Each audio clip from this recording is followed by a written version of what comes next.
আবার স্থানে কিন্তু ওই শ্মশান ঘাটে হবে। আমরা একজনও কেউ বাদ যেতে পারবো না, কারণ শ্মশানই আমাদের শেষ ঠিকানা। আমাদের সবাই শেষ ঠিকানা হচ্ছে ওই শ্মশান ঘাট। শ্মশান ঘাটের বাইরের বস্তু আমরা কেউ নেই, সে পরম ভক্তই হোক আর একদম পাপী হোক না কেন, সবার স্থান কিন্তু শ্মশান ঘাট। শ্মশান ঘাটে আমাদের সবাইকে যেতে হবে। আর শ্মশান ঘাটের একটাই চাওয়া থাকে। শ্মশান ঘাটে একজন ভক্ত বসে থাকে, আর ভক্তের একটা চাওয়া থাকে। সেই ভক্তটা হচ্ছে শিব ঠাকুর। আমরা জানি শ্মশানে মশানে থাকে সাহেব বর্ষ গায়ে মাটি। সবই ঠিক গো, সবই শাস্ত্রের কথা, শাস্ত্রের বাইরের কোনো কথা নয়। উনি শ্মশানেই থাকে, ছাই বর্ষ গায়েও মাখে। ও মা, সব ছাই কিন্তু শিব ঠাকুর গায়ে মাখে না। শিব ঠাকুর অপেক্ষা করে বসে থাকে কখন একজন কৃষ্ণ ভক্ত ওই শ্মশান ঘাটে আসবে, আর তার ওই ছাইটা আমার অঙ্গে মাখব, মেখে আমার এই দেবত্ব জন্ম আমি ঘুষাতে পারব। এই কলির জীবের দুঃখ দুর্দশা, কলির জীবের যত দুঃখ দুর্দশা সমস্ত কিছু দেখে প্রভু কিন্তু তার পরম ভক্ত শিব ঠাকুরকে আমাদের উদ্ধার করবার জন্য পাঠিয়েছিলেন। প্রভুর জন্মের ৪৫ বছর আগে শিব ঠাকুরের জন্ম হয়েছিল এই কলির যুগে। এই কলিতে শিব ঠাকুর এসেছিলেন। তার নাম কি নিয়েছিলেন? নাম নিয়েছিলেন অদ্বৈত। অদ্বৈত প্রভু।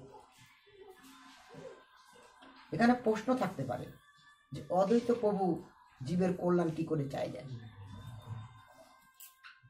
এই অদ্বৈতর হুঙ্কারের জন্যই কিন্তু প্রভু ওই গোলক বৃন্দাবন পরিত্যাগ করে এই মর্তে আসতে বাধ্য হয়েছিলেন।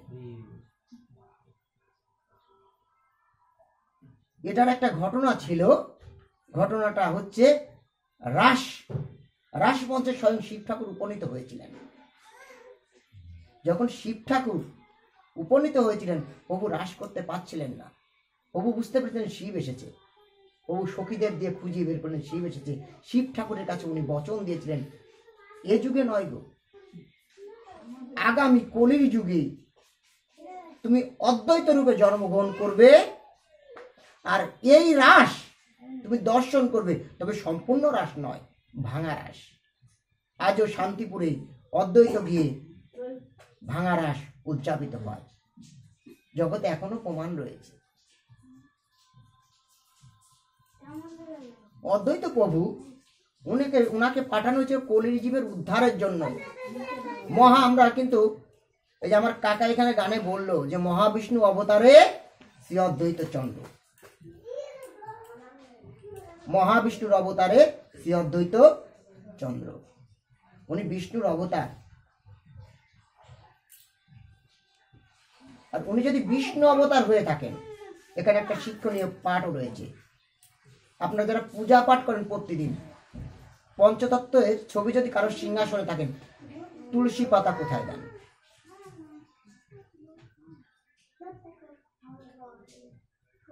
তুলসী পত্র কাকে দান করে? অদ্বৈত প্রভুকে তুলসী পত্র অবশ্যই দান করেন। হয়তো অদ্বৈত প্রভুর চরণে তুলসী পত্র দান করতে হবে, কারণ উনি মহাবিষ্ণু অবতার। নিত্যানন্দ প্রভুর চরণে, আর মহাপ্রভুর চরণ তো যাবেই। আর ওনার বাম পাশে যে দুজন রয়েছে, শিবাস আর গদাধর, শিবাসের বুকে আর গদাধরের মস্তকে। আপনারা হয়তো অনেক কিছু জানেন, তারপরও যদি অজানা থাকে আমার কথাটা বলে দেওয়া বাঞ্ছনীয়। কারণ পাঠ শুনে আপনারা অনেক পাঠকের পাঠই শুনেছেন বা শোনেন। আমি তো নগণ্য, কিন্তু এই পাঠ শুনে বাড়ি গেলাম, এ কান্দে শুনলাম ও কান্দে বের করে দিলাম, তার কোনো আর কি প্রফিট আপনারা পাবেন কিনা সেটা আমার জানা নেই। পাঠ শুনবেন কিন্তু পাঠের খারাপ দিক যেটা সেটা পরিহার করে পাঠ থেকে ভালোটুকুই আমরা অঙ্গে বা আস্বাদন করার চেষ্টা করব। কারণ যেটা করেছিলেন মা যশোদা, যেটা করেছিলেন মা যশোদা, বাৎসল্য প্রেম। বাৎসল্য প্রেম কাকে বলে? যে প্রেমের মধ্যে কোনো চাওয়া পাওয়া থাকে না। এখন আমাদের সঙ্গে মিল করুন তো, আমরা প্রভুর সঙ্গে সবাই প্রেম করতে চাই, একজনও নেই যে আমরা প্রভুর সঙ্গে প্রেম করতে চাই না। কিন্তু আমাদের এই প্রেমের মধ্যে থাকে আমিত্ব, শুধু আমাকে দাও, আমাকে দাও, আমাকে দাও, তাও ব্যতীত অন্য কোনো কিছু কিন্তু থাকে না। কোনো মেয়ে বা কোনো বাচ্চা স্কুলে পরীক্ষা দিতে যাচ্ছে, ও ঠাকুর আমার সন্তান যেন ভালো পরীক্ষা দেয়, ও যেন ভালোভাবে পাশ করে, চাওয়া। সন্তান কোনো কাজে যাচ্ছে, ও প্রভু আমার সন্তান এই কর্মে যাচ্ছে, ও যেন এখান থেকে ভালো প্রফিট করে। সবই তো ঠিক আছে, কিন্তু যাকে পাবার জন্য আমরা এই মানব দেহ ধারণ করেছি, তাকে নিয়ে আমরা কতটুকু চিন্তা করিব, তাকে নিয়ে আমরা কতটুকু ভাবি। প্রভু সমস্ত কিছু আমাদের কলির জীবের জন্য উন্মুক্ত করে দিয়েছেন। যেমন আজকে একাদশী, তাই না? তাও কি আজকে হচ্ছে উত্থান একাদশী, আজকে কিন্তু উত্থান একাদশী। আমরা ভাবি যে আজকে প্রভু শয়ন থেকে উঠবেন, প্রভু শয়ন থেকে উঠবেন ঠিকই গো, কিন্তু পরমাত্মিক ওঠা নয়, নিজের দেহের মাঝে ওঠাও। যদি প্রভুকে ওঠাতে পারো, যেমন ভাবে বেঁধেছিল মা যশোদা, ঠিক তুমিও বাঁধতে পারো। কারণ প্রভু তোমার বাইরের বস্তু নয়, প্রভু তোমার অত্যন্ত আপন, তোমার ভেতরের বস্তু। প্রভু আমাদের ভেতরের বস্তু, বাইরের বস্তু নয়। উনি যত লীলা করে গেছেন সমস্ত কিছুই আমাদের বোঝানোর জন্য করে গেছেন। এই যে দামোদর ব্রত, দাম যোগ উদর, দামোদর, অদ্বৈত প্রভুর কথা বলছিলাম। জগৎ জীবের কল্যাণের জন্য উনি অদ্বৈত প্রভুকে ওনার অংশের থেকে সৃষ্টি করে পাঠিয়েছিলেন। কিন্তু অদ্বৈত প্রভু যখন এই জাগতিক জগৎকে একত্রিত করতে পারলেন না, অদ্বৈত প্রভু কি করলেন? ওই সুরধ্বনি গঙ্গার তীরে দাঁড়িয়ে উনি হুঙ্কার ছাড়া শুরু করলেন। উনি নিত্য প্রাতে উনি স্নান করতে যেতেন, আর উনি হুঙ্কার ছাড়তেন আর তুলসী পাতা তর্পণ করতেন, তুলসী পত্র। একদিন কি হয়েছে, এমন একটা ঘটনা ঘটেছে, সেই ঘটনায় অদ্বৈতবাবু বুঝতে পারলেন। কি ঘটনা ঘটলো? অদ্বৈতবাবু প্রত্যেক দিনকার মতো সেদিনও প্রাতঃ স্নান করতে গেছে সুরধ্বনি গঙ্গার তীরে। গঙ্গায় উনি নাভি জলে নেমে স্নান করে নাভি জলে দাঁড়িয়ে উনি কি করছেন? তর্পণ করছেন। আর গঙ্গা তো জোয়ার ভাটার নদী, একবার জোয়ার আসে, একবার ভাটা আসে। উনি তুলসী পাতা তর্পণ করলেন। তুলসী পাতা কি হয়েছে? উজানে, মানে স্রোত যেদিকে থাকবে সেদিকেই তো যাবে, না গিয়ে ভাটিতে ধাবিত হয়েছে। আর ভাটিতে যখন ধাবিত হলো, ভাটিতে কে চান করছিল? আমাদের কলির পিতা গৌরসুন্দরের মাতার নাম কি?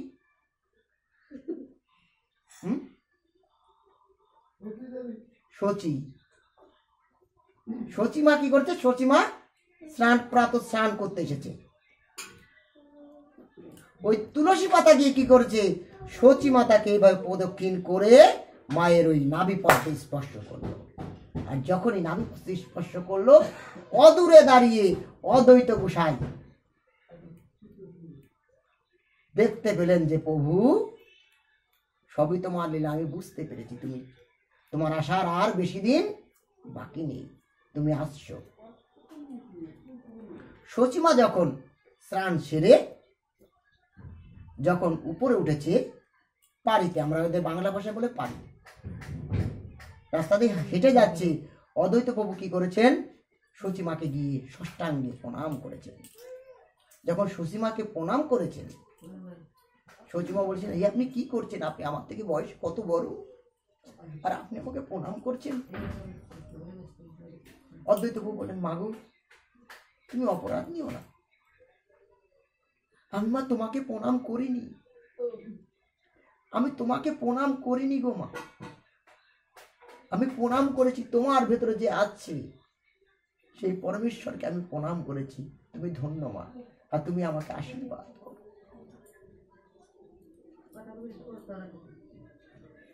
সময় মতো 1-2 মাস 3 মাস 4 মাস করতে করতে 10 মাস 10 দিন তো আমাদের জাগতিক নিয়ম, 1 বছর কেটে গেল, 13 মাস কেটে গেল, 14 মাসরা তখন জ্ঞানজা আর কি ঝগড়া করছিল এই কারণে প্রভু কখন আসবে। অত কোথায় যাব না, প্রভু শুভক্ষণ দেখে যখন ঠান্ডাও না শীতও না, যখন আরামের সময় প্রভু এলেন ধরাতে, প্রভু এলেন, এসে আমাদের জীবের মুক্তির জন্য উনি রাস্তা দেখিয়ে গেলেন, হরিনাম মহামন্ত্রের রাস্তা দেখিয়ে গেলেন। বলেন তোমরা সবাই কি করো? হরির নাম করো, হরির নাম করো। হরির নামে কি হয়? হরি নামে, হরির নামে, হরি নামে, এ কথা কিন্তু মিথ্যা নয়। হরির নাম করলে হরি নেমে আসেন, ভক্তের কাছে নেমে আসেন। আজকে তো দামোদর মাসের শেষ, আজকে দামোদর মাসের শেষ দিন। ও মা, আপনারা তো অনেকেই এখানে মনে হয় ব্রত করেছেন, কজন বাঁধতে পেরেছেন গো প্রভুকে?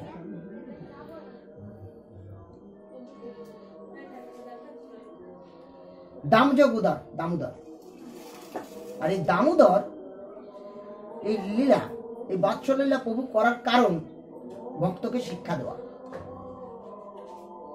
মার মধ্য দিয়ে। প্রভুর মা, কিন্তু মাকে দিয়ে উনি শিক্ষা দিচ্ছেন কাদের? আমাদের মতো, আমার মতো হতভাগ্য জীবকে উনি শিক্ষা দিলেন, হে জীব,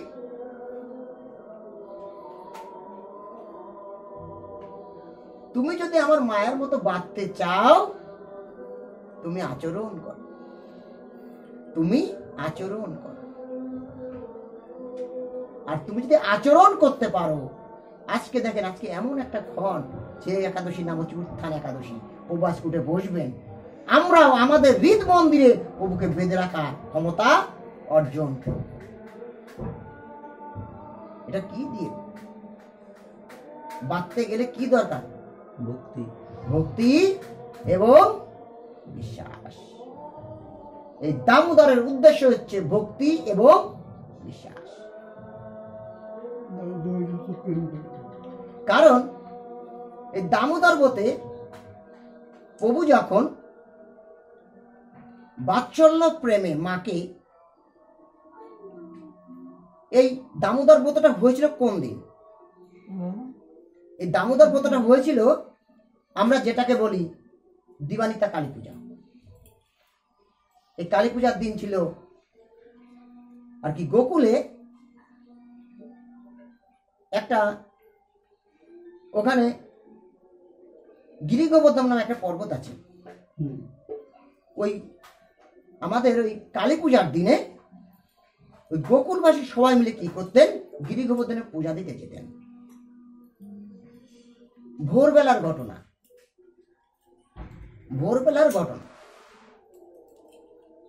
কারণ উনি তো রাজ পরিবারে জন্মগ্রহণ করেছিলেন, দাস দাসী তো অনেক ছিল, কিন্তু ওই দিন কি হয়েছে, ওই দিন গৃহে কোনো দাস দাসী ছিল না, একজনও দাস দাসী নেই। সবাই কি করেছে, নন্দ রাজার কথায় সবাই ওই গিরি গোবর্ধন পর্বতে গেছে। কারণ ওই দিন গিরি গোবর্ধন পর্বতকে সাজানো হতো সুন্দর করে, যেমন আমরা আমাদের গৃহ সাজিয়ে থাকি। আমরা আমাদের বাড়িতে কিন্তু গৃহ সাজাই ওই দিন সবাই আলো দিয়ে, আলোর রোশনায় আমরা বাড়িকে আলোকসজ্জা করা হয়। ঠিক ওই দিন গিরি গোবর্ধনও আলোকে সুন্দর করে সাজাবে বিধায় সবাইকে ওখানে নিয়ে যাওয়া হয়েছে, বাড়িতে কোনো দাস দাসী নেই। এদিকে কি হয়েছে, এদিকে নবলক্ষ ধেনু দুগ্ধ তো দহন করতে হবে, কে দহন করবে, কোনো দাস দাসী নেই। আমার মা ওদিকে চিল্লিয়ে চিল্লিয়ে বলছে, একজন দাস দাসীও নেই, কাউকে ডেকে মা যখন পেলেন না, মা কি করলেন, রাগান্বিত হয়ে মা নিজে ওই দুধ দহন করতে বসলেন। মা নিজে নিজেই দুধ দহন করতে বসলেন। যখন মা দুধ দহন করছে, এদিকে গোপাল কি করছে, কারণ দুধের শিশু গোপাল, মা কি করছে, মা তার অঞ্চল দিয়ে মা তার শরীরটাকে এমন ভাবে বেঁধে নিলেন যাতে কোনো কিছুতেই মার যেন সমস্যা, কারণ দুধ তো দহন করতে হবে, মার যেন কোনো সমস্যা না হয়। আর এদিকে কি হয়েছে, গোপাল হামাগুড়ি দিতে দিতে দিতে দিতে মায়ের কাছে চলে এসেছে, কারণ গোপালের খিদে পেয়েছে। আর এদিকে মা চিন্তা করছে, যাক আজকে ভালোই হয়েছে, আজকে আমি আমার গোপালকে একটু দেখে শুনে খাওয়াতে পারবো, কারণ আমার দাস দাসীরা আমার গোপালকে মনে হয় দেখে শুনে খাওয়ায় না, ওরা মনে হয় গোপালকে দেখে শুনে খাওয়ায় না। যদি দেখে শুনে খাওয়াতো তাহলে গোপাল কি এ বাড়ি ও বাড়ি গিয়ে চুরি করতো? আজকে আমি গোপালকে এমন ভাবে যত্ন করব যাতে কোনো বোজগোপী এসে আমার কাছে গোপালকে নিয়ে আর নালিশ করতে না পারে। দেখেন বাৎসল্য প্রেম,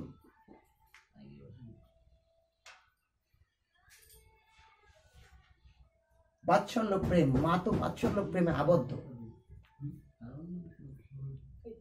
আমরা প্রত্যেক কয়টা সংসারের মা বাবা যাই বলি না, সবাই কিন্তু সন্তানকে নিয়ে চিন্তা করি গো। বাৎসল্য প্রেমে আমরা সবাই আবদ্ধ, বাৎসল্য প্রেমের বাইরের কোনো বস্তু আমরা নই, সবাই আবদ্ধ।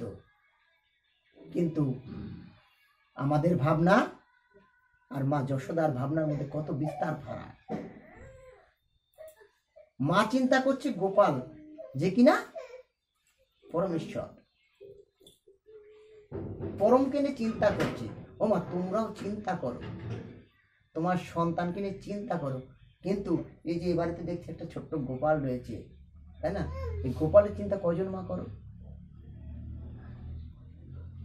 গোপালের চিন্তা কজন করো? এই কারণে বলছে কি, যদি কোনো সংসারে সুসন্তান আসে তাহলে প্রভুর নাম অনুযায়ী নাম রাখতে হয়। কারণ আর কিছু হোক চাই না হোক, গোপাল রাখো, দামোদর রাখো, কৃষ্ণ রাখো, ইয়ে রাখো, প্রভুর কত নাম। কারণ তোমার সন্তানকেই তুমি ডাকো ওই নামে, তো ডাকছো তো, তাহলে কি হবে? তাহলে দেখবে যেমন তোমার সন্তান খুশি হচ্ছে, ওদিক পরমেশ্বরও খুশি হচ্ছে, পরমেশ্বরও খুশি হচ্ছে। তাই মা ওই দিন কি করেছে, যে আমার গোপালকে আজকে আমি আর কোনো বাড়িতে চুরি করতে দেব না, কেউ এসে আমার কাছে নালিশ করতে পারবে না, কেউ এসে আমার কাছে আর নালিশ করতে পারবে না যে তোমার গোপাল আমার গৃহে চুরি করেছে। ও মা, আমাদেরও তো গৃহ আছে, তাই না? কার গৃহে গোপাল আসে গো? যাদের আসে তাদের দণ্ডবত প্রণতি, তুমি আনার চেষ্টা, আর তাকে দেখে সবাই আচরণ বা অভ্যাস করার চেষ্টা করো। যদি তাকে দেখে বিশ্বাস আনতে পারো তোমার গৃহে এসে গোপাল ননি চুরি করে খেয়ে যাবে। মা কি করেছে, এদিকে কি হয়েছে, মা যখন দুগ্ধ দহন করছে আর মা এদিকে স্তন থেকে দুগ্ধ পড়ে ভেসে যাচ্ছে, গোপাল বাহানা করছে, তাল বাহানা করছে। তা মা গোপালের তার বাহানা সহ্য করতে না পেরে মা কি করলেন, তার স্তন গোপালকে পান করাতে লাগলেন। মা যখন গোপালকে স্তন পান করাচ্ছে, দেখেন এদিকে কি হয়েছে, এদিকে আমাদের বাংলা ভাষায় বলে উনান, তাই তো, ওদিকে দাসীরা যে উনানের দুধ দিয়ে জাল দিয়ে গেছে সেটাকেও আর নামায়নি, সেটাকেও নামায়নি। আর দুধরা ওখানে ননি তৈরি করার জন্যই তো দুধ ওখানে জালে দিয়ে গেছে, তাই না? এদিকে দুধ উতলাচ্ছে আর দুধরা ভাবছে,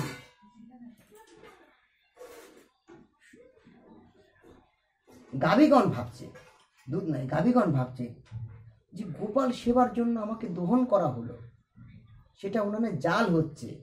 আর মা কি করছে, মা তার নিজের স্তন্যই গোপালকে পান করাচ্ছে। আর মা এমনভাবে পান করাচ্ছে, আজকে মনে হয় গোপাল আমাদের এই দুগ্ধ পান করবে না। এটা ভেবে পরমকে স্মরণ করার সঙ্গে সঙ্গে কি হলো, ওই উনানের দুধ উতলিয়ে পড়তে শুরু করলো। যখন উনানের মধ্যে দুধ পড়েছে তখন কি হচ্ছে, দুধ পড়া গন্ধ বেরিয়ে গেছে। আর ওই গন্ধ প্রবেশ করেছে কার নাকে, মায়ের নাকে ওই গন্ধ প্রবেশ করেছে। হি উনানে তো দুধ দেওয়া ছিল, গোপাল তুই সর সর সর, আগে আমি দুধটা দেখে আসি, দুধটা দেখে আসি। গোপাল কি করলেন, গোপাল যদি ছোট বাচ্চাকে, যদি মা তোমার সন্তানকে তুমি দুধ দান করতে করতে যদি অন্য কোনো কাজে চলে যাও, তাহলে সে বাচ্চা কি করবে, সে বাচ্চা কিন্তু রেগে যাবে, কান্না শুরু করবে। ঠিক গোপালও ঠিক তদ্রূপ, যখন মাটিতে বসিয়ে দিয়েছে গোপালও রেগে গেছে যে মা আমাকে দুধ না দিয়ে মা চলে গেল, কারণ বাৎসল্য প্রেম। এতে গোপাল কিছু ক্রোধিত হয়ে মা যে পাত্রে দুধ দহন করছিল সেই পাত্রটা কি করলো, একটা লাঠি দিয়ে বাড়ি দিয়ে ভেঙে দিল। আর ভেঙে দেওয়াতে কি হলো, ওই দুগ্ধ মাটিতে পড়ে ছড়িয়ে গেল। আর বাদর টাদর যা কিছু ছিল পশু পক্ষী সেই দুধ পান করতে লাগলো। এখন দুধের হাড়ি ভেঙে ফেলেছে, মা এসে কি করবে, যদি বাচ্চা অন্যায় করে তোমরা কি করবো, লাঠি দিয়ে বা হাত চোখে তাকে মারো। তাই গোপাল কি করেছে, যে মা তো এখন মারবে, আমাকে এখন কি করতে হবে, এখান থেকে লুকাতে হবে। গোপাল ওখান থেকে কি করলো, লুকিয়ে লুকিয়ে পড়লো। দেখেন জগতে উনি বলেছেন আমি ভক্তাধীন, আমি ভক্তের অধীন, ভক্ত যেভাবে করবে ভক্ত ঠিক আমাকে সেইভাবেই পাবে, ভক্ত যেভাবে আমাকে ডাকবে আমি ভক্তের সঙ্গে সেইভাবেই ধরা দেবো। তা মায়ের বাৎসল্য প্রেম তো, মা কি করেছে, যদি কোনো মন্দিরে ভগবান আসেন কিছু নিদর্শন রেখে যান, গোপাল ওই নিদর্শন রেখে গেলেন। কি নিদর্শন, গোপাল তার ওই চরণ, ওই দুধের উপরে চরণ পড়েছে, ওই ছাপটা কি হয়েছে, স্পষ্ট পড়ে আছে। মা বুঝতে পারলেন যে এটা গোপালেরই চরণের ছাপ। তাই গোপালকে খুঁজে পেতে মায়ের আর সমস্যা হলো না। জয় জয় শ্রী গুরু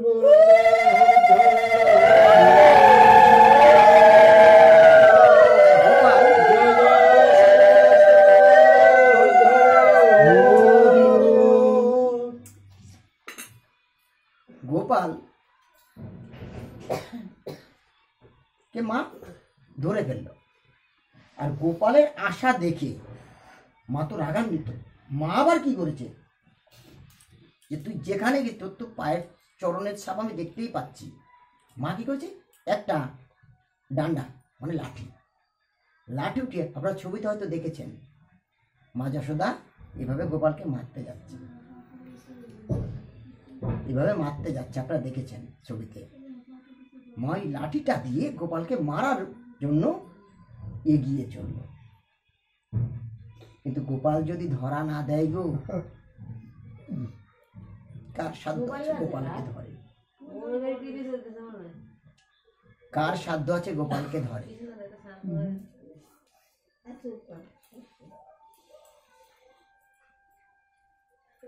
গোপাল কি করেছে? মা যখন গোপালকে কোনো অবস্থায় ধরতে পারছে না, কারণ মা ছিল রাগান্বিত, ক্রোধী। প্রেমে আবদ্ধ করা যায় তাকে, প্রেম ব্যতীত কোনো কিছু দিয়ে তাকে আবদ্ধ করা যায় না। ভক্তি ছাড়া ভগবানকে পাওয়া দুষ্কর ব্যাপার। তাই মা যখন গোপালকে ধরতে না পারে গম্ভীর চিত্তে যখন বসে পড়লো, তখন গোপাল চিন্তা করলো মা তো গম্ভীর হয়ে গেছে, এখন আমার মায়ের কাছে যেতে হবে। গোপাল তখন মায়ের সন্নিকটে ধরা দেয়। মা যখন গোপালকে ধরেছে, মা এখন চিন্তা করছে গোপালকে আমি কি করব, শাস্তি ওকে দিতেই হবে, কারণ ও যে অন্যায় করেছে, কারণ আমি কত দুধও ফেলে দিয়েছি, শাস্তি তোকে দিতেই হবে। তাই মা কি করলেন, গোপালকে ধরে টানতে টানতে নিয়ে গেলেন গৃহের মাঝখানে। গৃহের মাঝখানে নিয়ে গেলে পরে গোপালকে নিয়ে যাচ্ছে, এটা সবার বাড়িতেই হয় গো, এটা সবার বাড়িতেই হয়। যদি কোনো বাচ্চাকে তার মা অথবা বাবা যদি হাত ধরে টানতে টানতে নিয়ে এসে আর রাগান্বিত চিত্তে, তাহলে পাশের বাড়ি বলে এক দুজন বেরিয়ে আসেন যে কি হলো, ওর ছেলেটাকে ওভাবে নিয়ে যাচ্ছে কেন, নিয়ে যাচ্ছে কেন। আর গোপাল যে হচ্ছে গোকুলের প্রাণ, যে গোকুলের প্রাণ, তাকে মানিয়ে যাচ্ছে। ব্রজগোপীগণ সেটা সহ্য করতে পারছেন না, তাই তারা কি করলেন, তারা বেরিয়ে এসে, এক একজনে এক একটা ভাব থাকে, ও যশোদা ছেড়ে দে ছেড়ে দে, অনেকে অনেক রকম ভাবে মাকে বোঝানোর চেষ্টা করলো, কিন্তু মা কিছুতেই বুঝতে নারাজ, বুঝলেন না মা।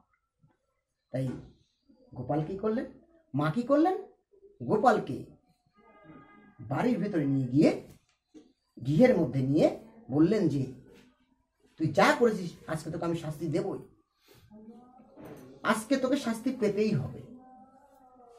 কি শাস্তি বললেন, কি শাস্তি? আমি তোকে আজকে বেঁধে রাখবো, আমি তোকে আজকে বেঁধে রাখবো। যখন এই কথা বললো মা, মা যখন গোপালকে বাঁধার জন্য ঘিয়ের মাছ থেকে রশি মানে দড়ি নিয়ে এলো, কিন্তু আর বাঁধবে কিসের সঙ্গে, উৎপলের সঙ্গে।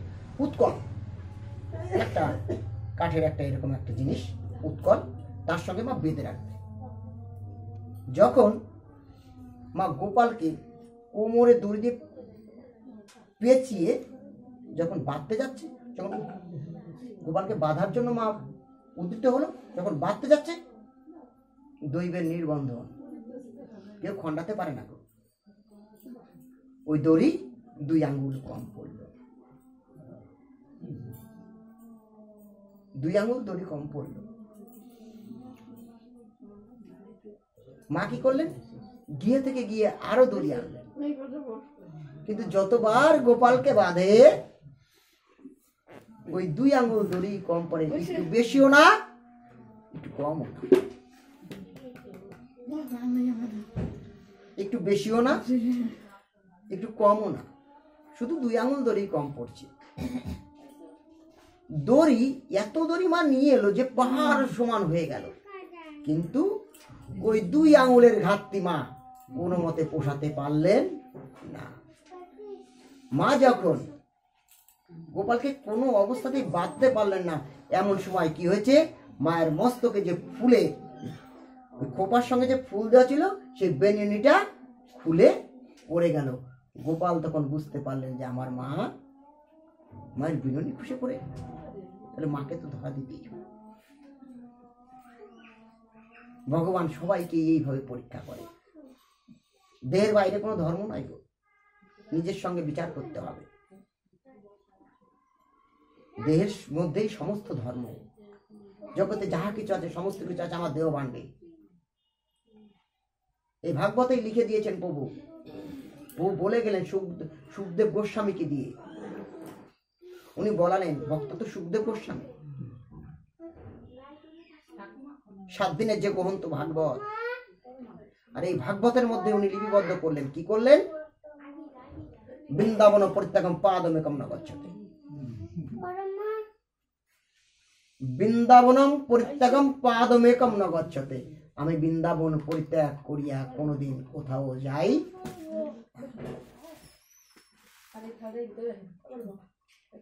আমি বৃন্দাবন পরিত্যাগ করে কোনোদিন কোথাও যাই না। যদি তাই হবে, বৃন্দাবন কোথায় গো? বৃন্দাহা আছে বিশ্বব্রহ্মাণ্ডে, তা আছে আমার দেহবান। মায়ের সঙ্গে যে বাৎসল্য প্রেম আদান প্রদান করছেন, এটা সমস্ত কিছুই কিন্তু জীবকে শিক্ষা দেবার জন্য। হে জীব, তোমরা শেখো। আমি আমার মায়ের সঙ্গে এমন ভাব করেছিলাম, তোমরাও আমার মায়ের মতো ভাবে উপবিষ্ট হও। ভাবের কান্তি ধরো, ভাব কান্তি যদি আনতে পারো তাহলে আমাকে পাবেই পাবে। তো গোপাল দেখলেন মায়ের যখন ওই বেনুনি থেকে ফুলটা পড়ে গেছে, তাই গোপাল স্বেচ্ছায় তখন মায়ের কাছে বাধা পড়লেন। আর গোপালকে যখন বাঁচছে, মা যখন পাচ্ছে না, ব্রজগোপীরা কিন্তু হাসতে হাসতে হাসতে হাসতে সবার পেটে খিল লেগে যাচ্ছে। মা হাসির পাত্র হয়ে গেছে। গোপাল আর সেটা দেখে রইতে না পেরে গোপাল কি করলেন? মায়ের কাছে বাধা পড়লেন।